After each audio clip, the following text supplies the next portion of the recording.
So I guess just to start off with, I would say there should be. I would say I want a service that the moment you die, someone comes in an unmarked van, steps over your cadaver, and takes a sledgehammer to your computer. Oh, I thought you were gonna say they're gonna recite every single I'm site. not hiding anything. Oh, okay.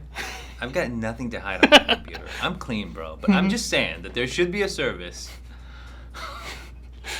Are you gonna like wipe your computer just before the big moment comes when you die? As you die, you just as I take my crawl dying breaths, I'll wipe my computer. It's a good last act. Well,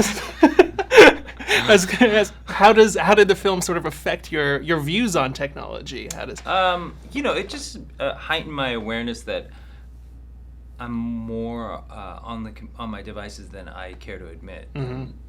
You think you're not on it that much, but sure. I mean, I'm sure there's a way for your iPhone to tell you you've spent 2.5 hours online and it's not 12 noon yet. There is an app. There is an app that does that. Yeah. Oh, okay. Because that's a scary app. Well, do you ever look at your search history? Do you ever? I don't know if I do that. What would be why? Why would you? Why do you say that? I don't say it for any reason. What would be the I'm number? clean, man. I know. What do you think is the number one thing you search for? That's easy. Okay. ESPN. Mm-hmm. I'm an NBA fan, so I don't know what. It's not even basketball season. I check. My thumbs do it, Mm-hmm. and I mean, so much of this movie is just you acting in front of a laptop. What are sort of the challenges to staring at a computer screen and looking natural?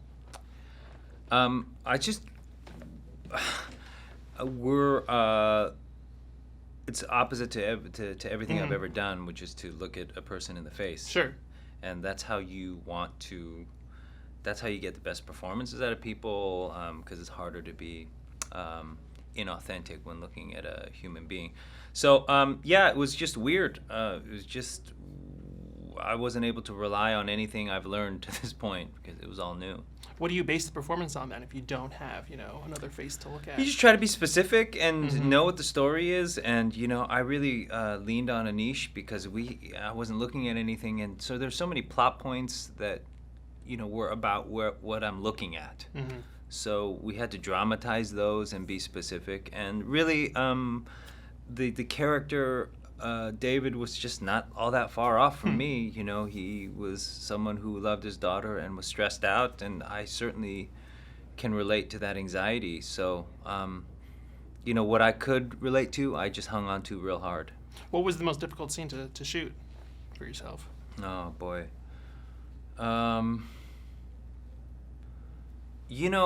Any scene where I was on the webcam and sort of dealing with multiple revelations, that was just really hard because then so there's one thing that comes, a message comes in, and then I see and none of those things were on in front Sure. of me. So that was hard when it was walking and chewing gum, I guess. But multiple events happening on the screen were weird.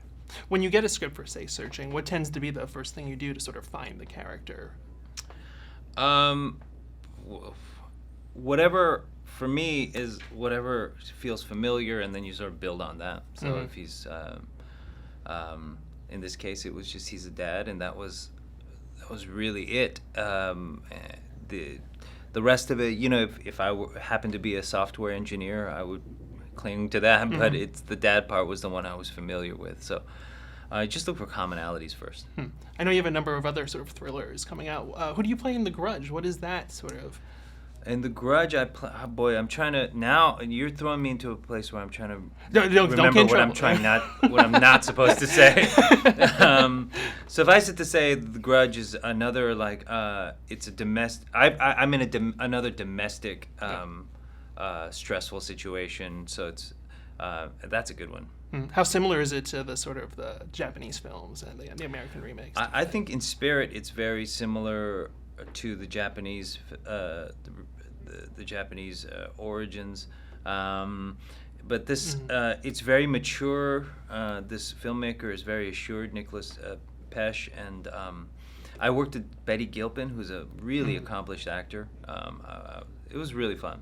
I know you also have The Oath coming out. That seems like a lot of fun. What is sort of the plot of that movie, and who do you play in that? The Oath is a movie that wonders what would happen if the President of the United States asked everyone in America to sign a loyalty oath. Okay. And what Thanksgiving dinner would look like in a particular family. So.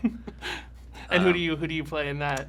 I play the agent that comes to the door on Thanksgiving Day to ask for that signature.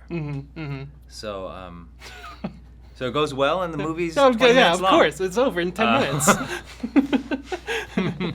I have to ask about Star Trek. Do the powers that be ever give you any sort of update on Star Trek? I know everything, but I'm not going to tell you. Okay. I've told every other journalist today. I would but assume I'm keeping so. it from you. Yeah, thank you. So you're shooting Get next out year. of Get here. out. No. What else do you have on the docket coming up? That's it, man. You want more? God. I'm taking over Family Feud. I'm course. replacing Steve Harvey. That's a good choice. Good. I'm also replacing Steve Harvey on the Steve Harvey Show. Oh, what will it be called then? The Steve Harvey Show. I like it. Thank you so much.